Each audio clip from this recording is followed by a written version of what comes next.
méthode-là et de prendre... Du coup, je vous enregistre, hein, les amis. Hop, je mets ça ici. Ne vous embêtez pas avec ça. Et donc, de prendre beaucoup de gras. Donc, c'est une méthode où on mange beaucoup de viande.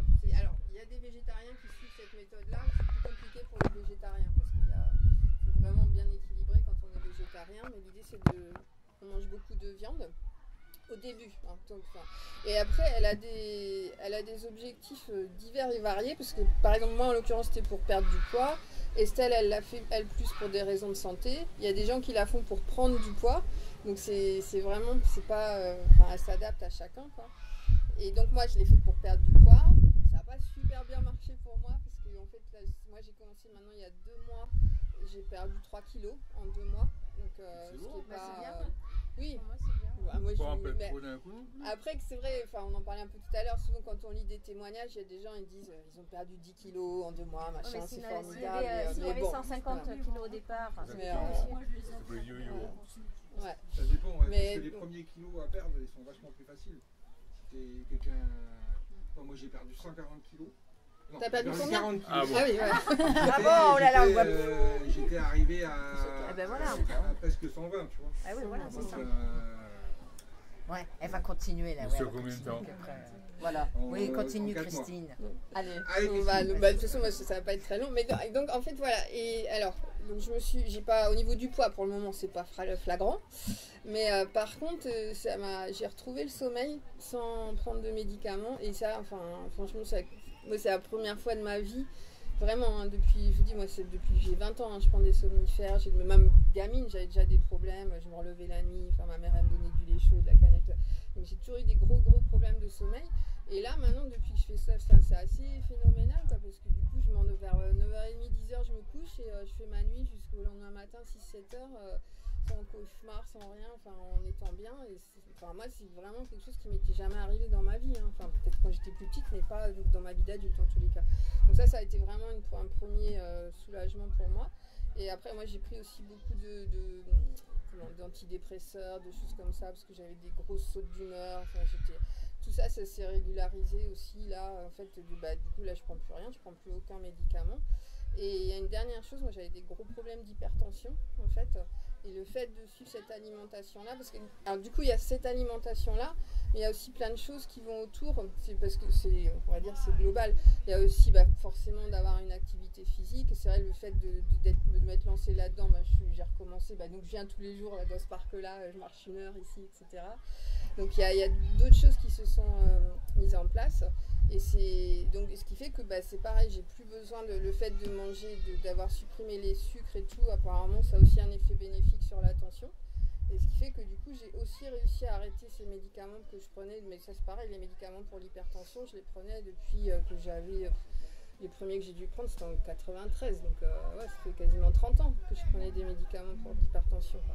Et avec cette méthode-là, finalement, j'ai pu arrêter tous ces médicaments-là. Et c'est vrai que moi, je trouve ça assez extraordinaire parce que surtout, c'est des trucs, on dit l'hypertension, quand tu prends des médicaments pour l'hypertension, c'est à vie. C'est comme quand on prend des médicaments pour plein de choses comme ça qui n'étaient pas... Et finalement, en faisant ça, alors, du coup, on se rend compte finalement que mon microbiote, il est complètement pollué, infecté, etc. Par tous les médicaments que j'ai pris pendant des années. Donc finalement, c'est peut-être pas ça, mais on suspecte quand même que j'ai quelque chose qui s'appelle le candidose, qui est une maladie qui est induite. Ah, vous connaissez? Donc qui est induite justement, entre autres ça peut être induit par les antibiotiques. Moi, j'ai pris aussi beaucoup d'antibiotiques parce que ça détruit complètement la flore intestinale et donc on s'est aperçu que j'avais ça, donc c'est pour ça aussi que je mets plus de temps à maigrir, parce qu'il faut déjà en fait reconstituer un organisme sain et propre, avec le microbiote aussi. Microbiote, je suis pas spécialiste parce que je commence à m'y intéresser, donc je découvre plein de choses. Mais donc voilà, donc il y a tout pour le moment, moi c'est vrai que finalement ces 2 premiers mois, j'ai perdu que 3 kilos, mais ça m'a vraiment, j'ai fait bien nettoyer mon corps. Et puis je repars petit à petit sur... alors là en ce moment, je sais pas si c'est bien ou pas, mais pour le candidose, en fait, l'ail apparemment qui est très bon. Donc je fais une cure d'ail en ce moment, là tous les matins je bois un verre, c'est pas super hein, pour mais apparemment c'est très bon. Et l'huile de coco aussi, et parce que c'est pareil, le candidose apparemment il y a plein de gens qui l'ont sans le savoir. Disons que l'ail est riche en iode, donc ça fortifie ta Oui. Oui, alors c'est pareil, Sarah m'a dit un truc complètement, moi ça me serait pas venu à l'idée de faire ça, mais de boire de l'eau de mer régulièrement aussi, de temps en temps. Moi, c'était le truc, je me dis, non, vas-y, c'est dégueulasse, moi je vais pas boire de l'eau de mer. Ah oui, bah ouais, non, mais c'est... Et du coup, c'est vrai que maintenant je le fais, quand on va se baigner, bah, je bois un peu d'eau de mer, etc. Et elle disait, par exemple, même comme elle a accès facilement à la mer, elle fait cuire ses pâtes dans de l'eau de mer, enfin plein de choses comme ça, parce que c'est plein de bons... Donc voilà, donc c'est pour ça que du coup j'avais envie d'en parler, parce que je me dis c'est vrai, enfin on est tellement, c'est un peu ce qu'on disait tout à l'heure, on va chez le médecin, il nous donne des médocs et tout, et finalement ça nous abîme encore plus quelque part que de nous soigner. Et c'est vrai qu'en étant, moi je me dis c'est quand même, bon, il y a des frustrations, hein, parce que donc Cédric il est pâtissier, donc c'est pas évident de pas manger de sucre quand on vit avec un pâtissier, mais donc effectivement il y a des frustrations, et puis bah ça change plein de choses, quoi, parce qu'en ce moment là, moi j'ai mon petit déjeuner, c'est une salade verte avec 2 œufs, enfin bon, c'est pas, voilà, c'est pas une tartine avec des confitures, etc. Mais après, il y a tellement de bienfaits à côté de ça, que je me dis que même si c'est dur, alors il déconseille l'alcool aussi, où moi j'en bois quand même encore un petit peu, hein, je prends une petite bière de temps en temps, un petit verre de vin, mais c'est pas recommandé non plus de prendre de l'alcool, quoi. Et puis, mais donc voilà, et donc c'est vrai que moi, bah, pour le moment j'en suis au début, hein, je viens de commencer cette méthode-là. Mais c'est vrai que du coup j'ai envie d'en parler, parce que je me dis bah c'est quand même un truc et puis c'est pas type comme les régimes, comme on peut parler de camp, sans vouloir être méchante avec eux ou quoi que ce soit, hein, mais ou comme j'aime, ou d'un camp, enfin où là c'est vraiment centré sur le poids, etc.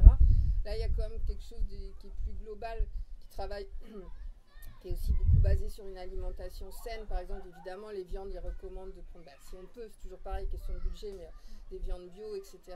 Et alors juste pour terminer, au niveau du coût, au début, quand on faisait les courses avec Cédric, on s'est dit, laisse tomber, tu vois, parce qu'on rachetait beaucoup de viande, tout ça, donc ça avait quand même un peu augmenté, puis d'acheter du psyllium ou des choses comme je parlais tout à l'heure. Donc ça a augmenté un peu pendant le premier mois, notre budget course il a augmenté, mais finalement après ça se régule, parce que j'ai beaucoup moins d'appétit par rapport à avant, je mange beaucoup moins qu'avant, et moi j'étais une sacrée mangeuse. Et donc naturellement ça se fait en fait, et puis ça s'équilibre, et donc c'est vrai que maintenant on achète au niveau des courses, ça s'est quasiment stabilisé, mais c'est vraiment l'alimentation qui a changé, quoi. Et on est parti plus sur l'huile d'olive, ça c'était déjà avant, quoi, l'huile d'olive, l'huile de coco, enfin il y a plein de petites choses après qu'on doit adapter petit à petit, et donc voilà, l'idée c'était juste ça, hein, c'était d'en parler et puis de faire découvrir, mais à partir de mon expérience de 2 mois. Après il y en a d'autres qui sont depuis plus longtemps qui pourront répondre plus à vos questions. L'arrêt des médicaments, le médecin, qu'est-ce qu'il en a, il le sait? Oui, et je suis suivi régulièrement. Le médecin au début lui il me disait que c'était n'importe quoi, hein. Oui. Donc, et là maintenant, là maintenant il a vu les analyses de sang, c'est pareil, parce que du coup Sarah elle est très réglo, je fais des analyses de sang régulièrement et alors. tout. Oui, il a pas le choix en fait. Maintenant il voit les. Ouais. Mais c'est vrai que par contre, des retours que j'ai moi pour le moment pour des médecins, les médecins sont pas du tout pour ça, quoi. Ils disent que c'est n'importe quoi. Et puis alors après c'est pareil, les nutritionnistes, on a un peu discuté avec André, disent que c'est pas bon de supprimer complètement un seul aliment. Sachant que au niveau du régime cétogène, après on utilise des édulcorants, du type stevia, etc. pour remplacer le sucre. Donc, après ça s'adapte aussi. Et puis je pense que là, moi je suis encore en période de... Oui, mais je sais, le stevia, il y a plein de choses qui sont pas bonnes sur le stevia aussi. Mais là, moi, encore une fois, moi je suis vraiment en période de... Après, quand on est en stabilisation, tout ça, voilà, si on peut manger un peu de sucre, si on... Donc, comme tout, c'est d'aller à son. Ouais.